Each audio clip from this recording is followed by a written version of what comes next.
কিরে পেট ভরেনি? ওকে আর দিও না তো, ও বেজায় হ্যাংলা হয়ে গেছে। তুই রেডক্সনটা নিয়মিত খাচ্ছিস তো? খাচ্ছে মানে রোজ মনে করিয়ে দিতে হয়। প্রশ্ন হচ্ছে খাচ্ছে কিনা, উত্তর হচ্ছে হ্যাঁ। সি ডেফিসিয়েন্সিটা তোর ছেলেবেলা থেকে শরীরের ওপর স্ট্রেন পড়ছে তো? না, শরীর তো বেশ ভালোই আছে বাবা। এই কালই তো কলকাতার কাছে একটা কাপড়ের মিলে গিয়েছিলাম। তো দুবার বাস বদলানো, তুই কোনো স্ট্রেন হয়নি তো? ব্যবসায় নেমে যদি স্বাস্থ্যের উন্নতি হয় তবে তো সেটা একটা পজিটিভ গেম বলতে হয়। কোন মিল রে? কেজরিওয়াল। মানে ওখানে একটা ওই কেমিক্যালসের বড় অর্ডার পাওয়ার কথা আছে।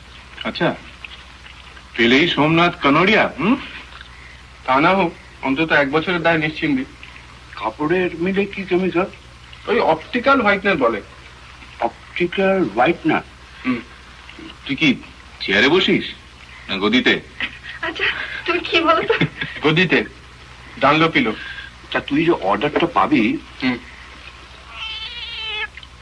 না মানে পাবো মানে পাওয়ার চান্স আছে।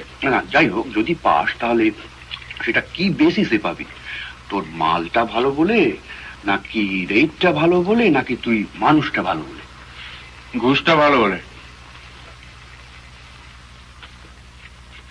ঘুষ?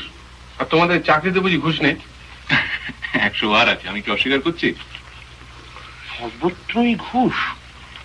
সর্বত্র কেন বাবা, সর্বকালে ঘুষ। উৎকোচ। আচ্ছা, উৎকোচ কথাটা তো সংস্কৃত, তার মানে সেই পুরাকালেও ঘুষ ছিল। ঘুষ, নেশা, জুয়া, সেক্স, ভায়োলেন্স, এই সমস্ত সেই মহাভারতের যুগ থেকে চলে আসছে। সবই ঐতিহ্যের ব্যাপার। তার মানে তোকেও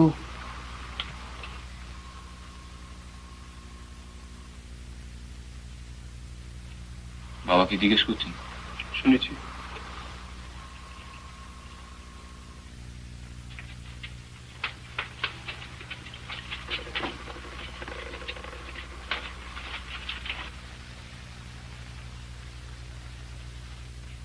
ঘুষ ছাড়া কোনো কাজই হয় না, এটা বিশ্বাস করাটা। ওটা বিশ্বাস হওয়ার কোনো দরকার নেই বাবা।